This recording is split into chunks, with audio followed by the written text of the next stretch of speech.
Kau acukan diriku.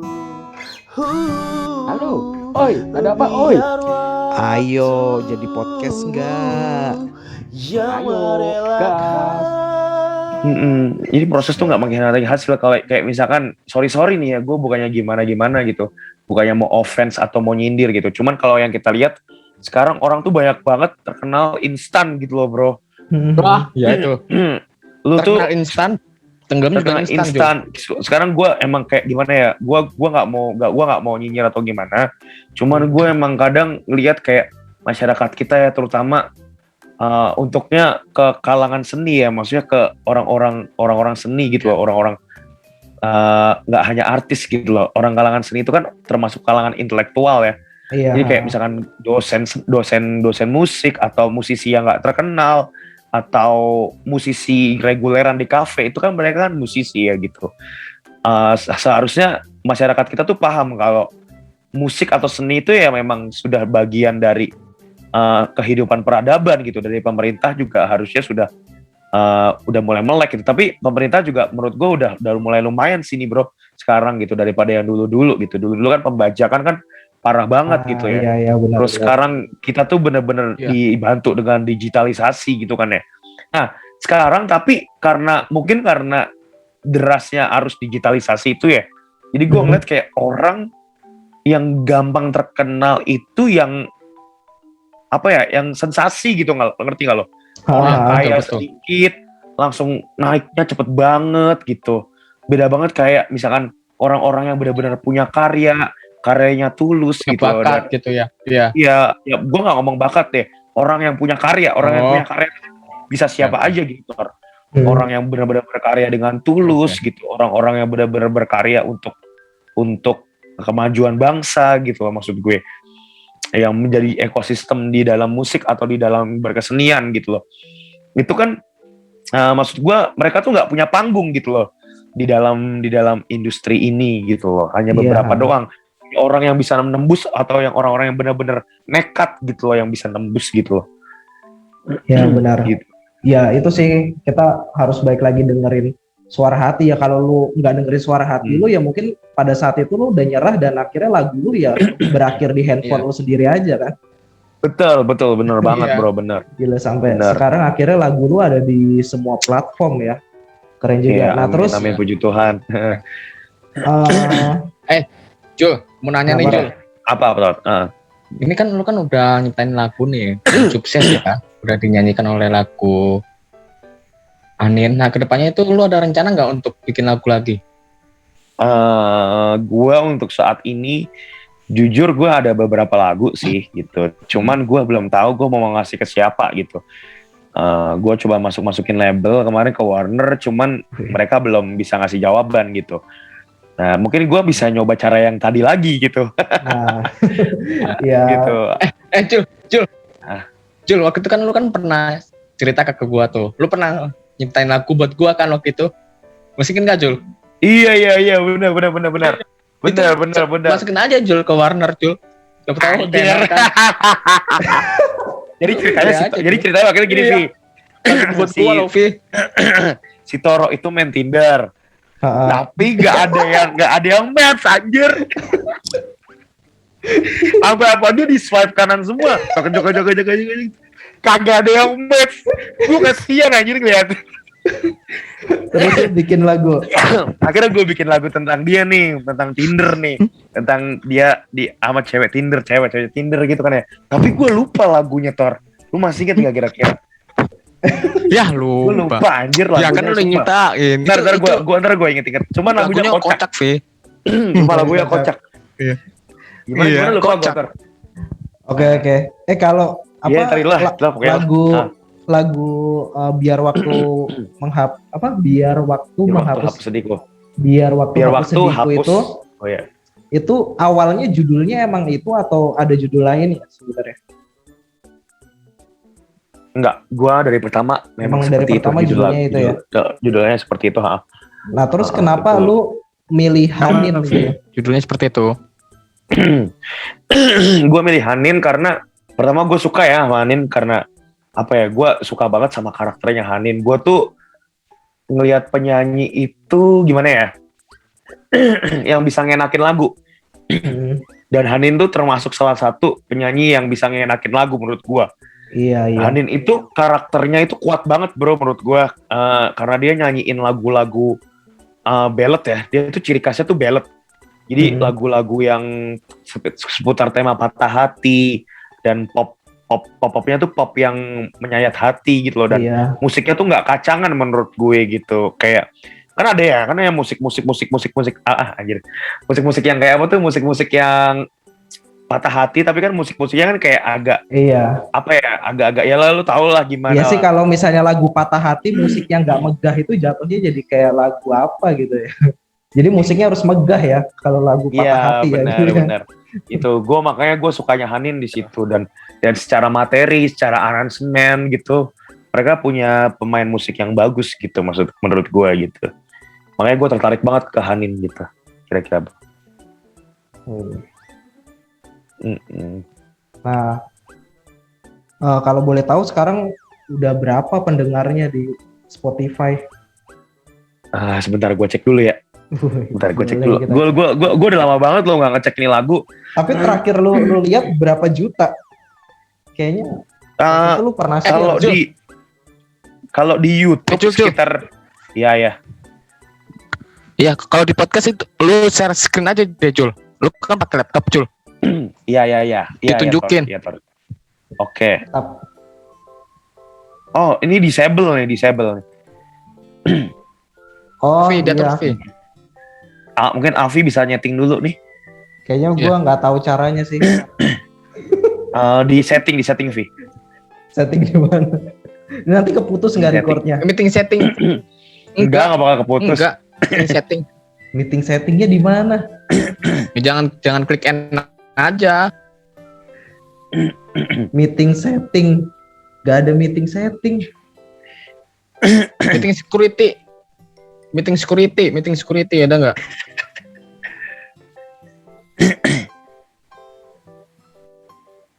Oh, oke, udah.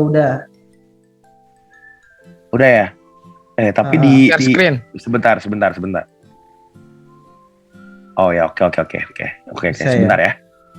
Oke. Hapus dulu Jul historinya Jul. Oke Jul, ditunggu. Jadi story apa? Tahu lagi di Toro. Belum muncul ya di gua ya? Sebentar. Toro nih. Oh. Sebentar, sistem preference gua nyeting dulu sebentar.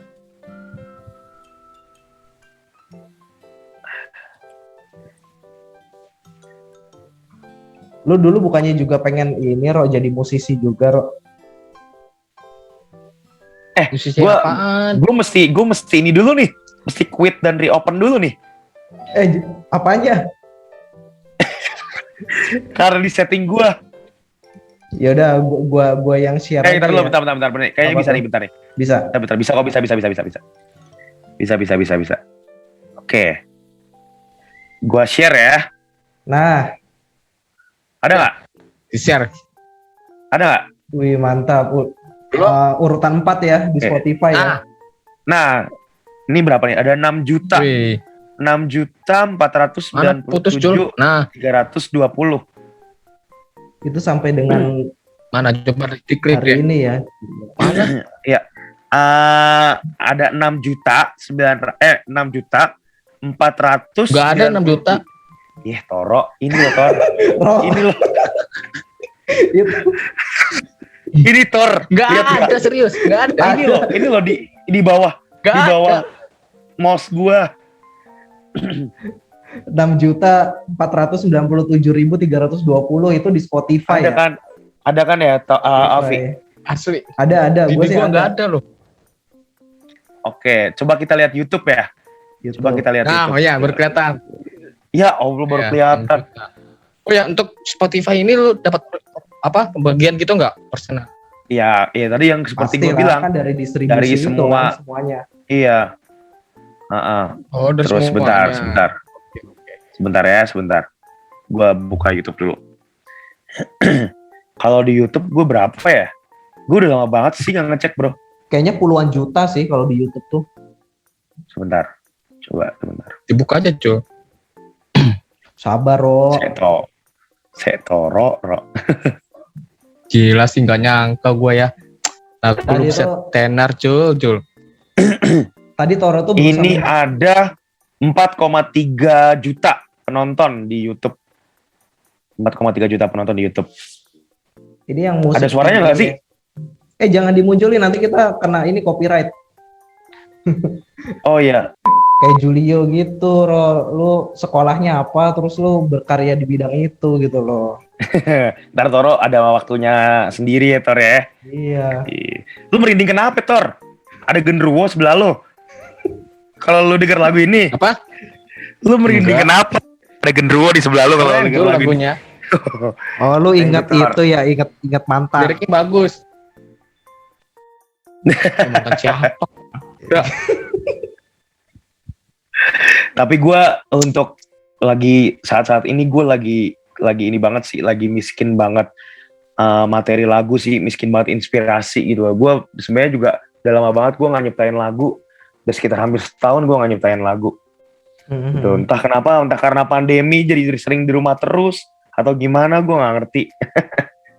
Iya sih, karena kan salah satu sumber inspirasi itu kan dengan kita jalan-jalan, ketemu orang, itu kan sumber inspirasi kan. Iya benar. Nah, ya semoga aja lu ngobrol-ngobrol gini tiba-tiba ngeliat Toro dapat inspirasi kan, lagu apa gitu. Bisa bikin lagu lagi Jul. Dawid. Sekarang tuh Dari lagi gua aja musim Jul bisa bikin lagu loh Vi. lagi musim lagu yang bisa dibikin untuk joget gitu loh. Iya benar bro, Ah. benar. Lagu yang bisa dibikin untuk joget gitu. Cuman gue nggak bisa sih bikin lagu kayak gitu. Gue memang dengan apa ya? Ya mungkin kalau dibilang idealis, mungkin gue Genrenya beda ya, Jul, ya. Iya, jadi gue lebih ke ya gitu seputar patah hati gitu. Ini jujur gue nada-nadanya nih sebenarnya gue kadang terinspirasi dari lagu-lagu Korea loh. Bukan lagu-lagu Korea yang Blackpink atau apa gitu, bukan ya. Jadi kalau misalkan kita nonton, gue tuh dulu sempet sering banget ngikutin beberapa drama Korea gitu kan ya. Dan gue bukan dari dramanya, bukan cuma dari dramanya, tapi juga dari lagu-lagunya. Lu kalau dengerin lagu drama Korea, itu lagu-lagunya enak banget bro. Lagu-lagu popnya itu bagus-bagus banget loh. Kalau lu ngerti musik, lu pasti bakal tahu ini tuh chord-chordnya tuh bagus-bagus banget gitu lagu-lagu Korea tuh. Lagu-lagu Iya sih, pop emang sih. balladnya ya, pop romantisnya ya, pop romantiknya ya, bukan pop yang joget-joget atau yang apa gitu. Bukan kalau joget-joget temannya Toro tuh. Ya Lisa Blackpink ya deh. Iya sih, emang lagu-lagu Korea itu lumayan nancep di otak ya. Kayak misalnya nih, gue kan nggak nonton drakor. Di rumah itu kan yang suka nonton drakor tuh adik gue yang cewek. Kadang gue suka ngeledekin drakor mulu gitu. Tapi suatu saat tuh gue tanpa sadar gue nana lagu itu Lagu drakor itu ya. gitu. Cien dengerin drakor gitu. Emang itu lagu drakor gitu. Padahal gue juga nggak tahu itu lagu apa, cuman kok ada di otak gue gitu ya. Iya. Dan ada salah satu, sampai gue ada salah satu, meskipun gue tadinya juga nggak suka drama bro. Gue tadinya nggak suka drama Korea. Cuman gue ketika waktu itu kalau nggak salah pas SMA deh. SMA itu temen gue cowok demen banget drama Korea kan. Waktu itu gue di kos bareng-bareng. Akhirnya nonton drama Korea bareng-bareng. Teracuni ya. Iya teracuni, dan gue langsung anjir lagu popnya bagus banget gitu. Terus gue ada salah satu musisi Korea itu yang gue sukain gitu. Namanya Sung Si Kyung. Itu biasanya gue kalau nyiptain lagu itu kadang-kadang gue dengerin dia buat inspirasi gitu. Bukan buat plagiat ya, maksudnya buat gue dapet inspirasi gitu. Kayak wah lu mesti dengerin sih lagu-lagunya Sung Si Kyung. Dia tuh lagu-lagu popnya tuh chordnya tuh aneh-aneh deh. Maksud gue kayak bagus banget gitu loh progresinya. Jadi jalan-jalan chordnya tuh bagus-bagus banget gitu, dan jadi ilmu baru buat gue gitu. Gitu. Kalau di luar negeri gue tuh sukanya sama David Foster. Nah, kalau orang barat sih. Ya gue suka sama David Foster. David Foster juga itu pencipta lagu hebat gitu. Kalau di Korea gue suka sama Sung Si Kyung. Itu lagu-lagunya bagus-bagus banget itu, enak-enak banget lagu-lagunya. Nah nih Jul, balik lagi ke apa ya, perjuangan lo biar apa ya, lagu itu tuh bisa dinyanyikan oleh artis terkenal gitu. Gue jujur ini banget sih, maksudnya dengerin cerita lu itu jadi ngingetin sama cerita gue, cuman gue versi gagalnya nih. Bro, ayo kita sharing-sharing lah bro, biar Cuman gue ini jadi pembelajaran juga. bukan lagu ya, bukan lagu. Nah, Jadi gue itu dulu waktu lulus SMA gue lumayan suka nulis nih. Dan gue itu ngefans banget sama Raditya Dika gitu. Sampai akhirnya gue nulis beberapa novel gitu. Gue juga udah coba masukin ke semua penerbit dari yang besar sampai yang kecil, dan semuanya itu pasti selalu gagal gitu. Cuman sampai akhirnya suatu ketika gue ngerasa kayaknya emang gue nulis mungkin bukan untuk pekerjaan gue sih, mungkin gue emang harus kembali ke dunia gue, dunia ya accounting gitu. Jadinya gue denger cerita lu, wah ya keren aja gitu, bisa dapet jalannya gitu. Ibaratnya ya kayak yang tadi gue bilang itu, semesta mendukung lu untuk ada di situ gitu loh. Menurut gua sih kalau gua boleh usul, menurut gua kalau misalkan lu udah bikin tulisan berapa kali?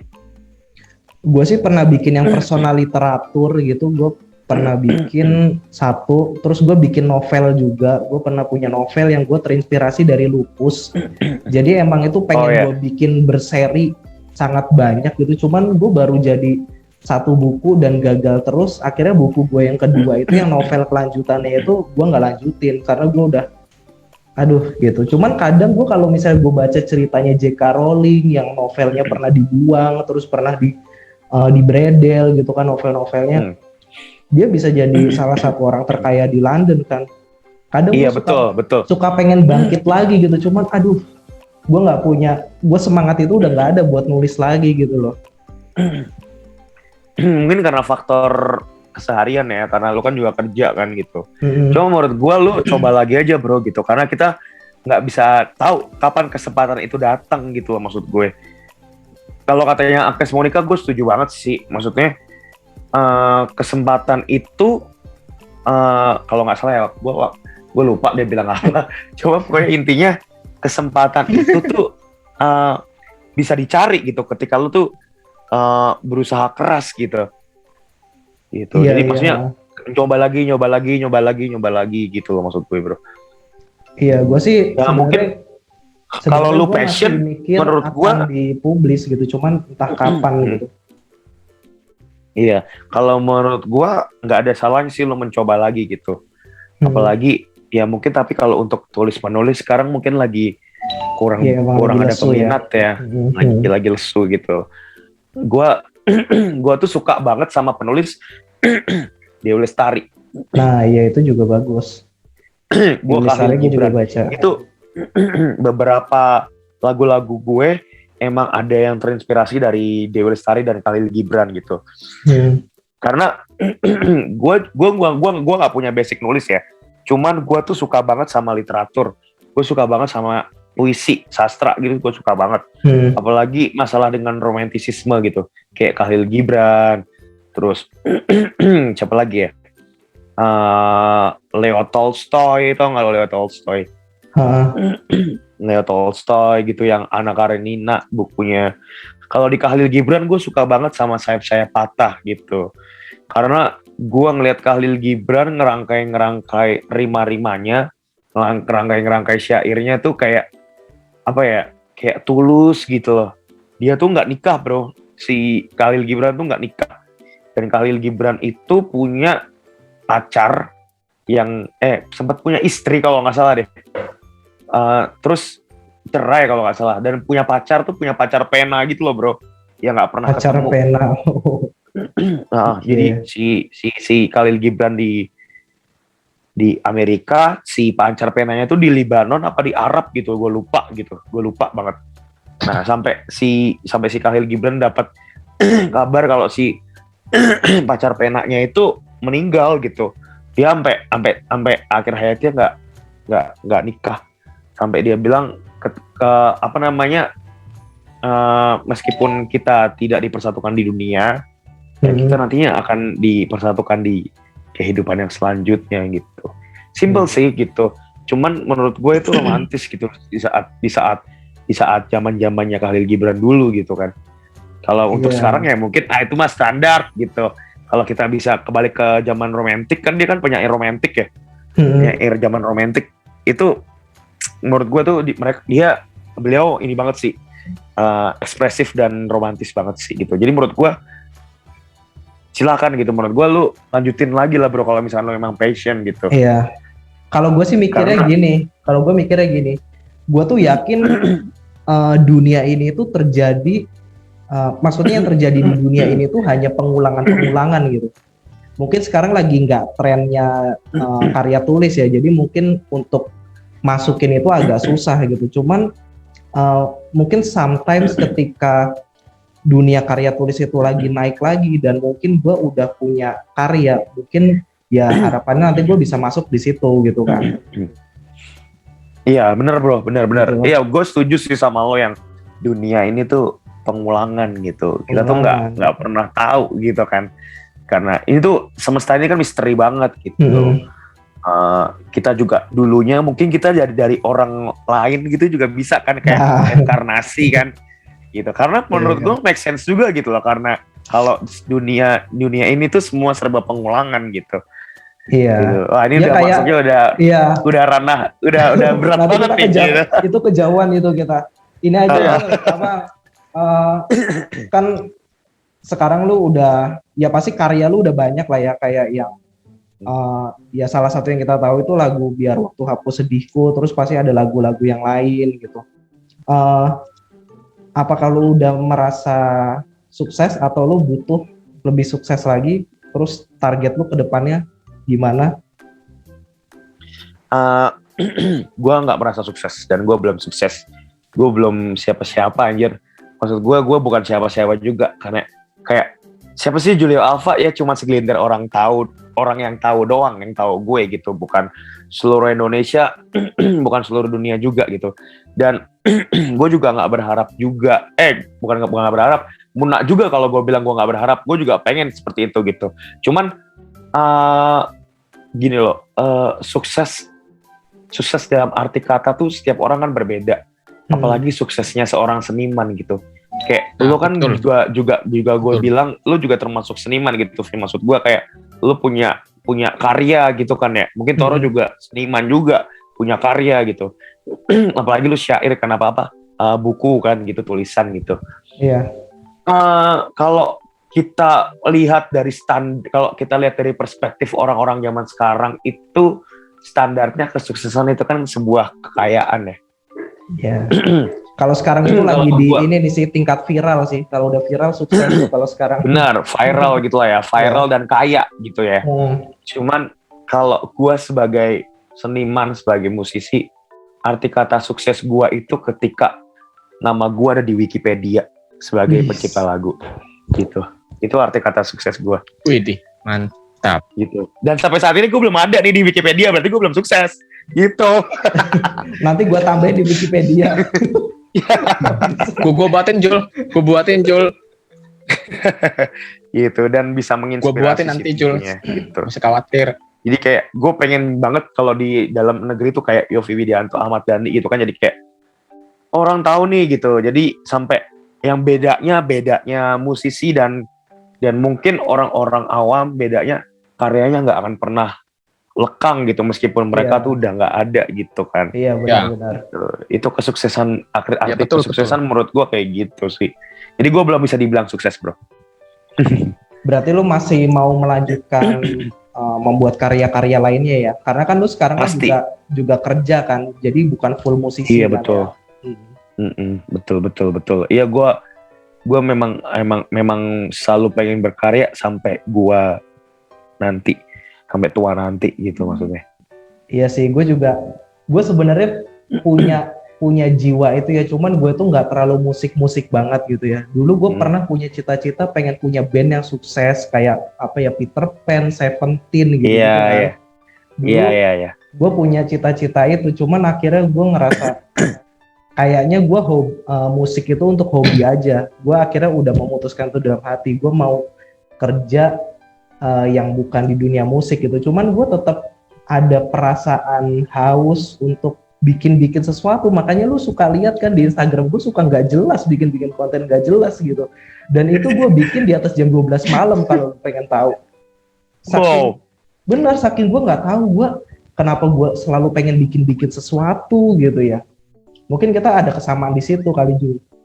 Iya, yang namanya seniman itu kan pemikirannya atau pikirannya itu kan jalan pikirannya atau otaknya itu kan dinamis ya gitu. Iya. Kita nggak bisa kapan tahu kapan si inspirasi itu datang gitu loh. Jadi bisa kayak lo tadi tengah malam gitu atau lagi boker juga bisa kan gitu. Iya. Kan yang namanya otak seniman itu kalau kita bisa lihat itu kan otaknya tuh benar-benar dinamis gitu. Segala sesuatunya tuh bisa jadi inspirasi gitu. Dan musisi atau seniman itu atau penyair itu nggak ada yang namanya pensiun, bro. Iya benar. Iya, lu tetap bisa berkarya meskipun umur lu 90 tahun nanti gitu. Iya benar. Gitu. Sampai 100 tahun pun gitu. Lu tuh akan tetap berkarya gitu.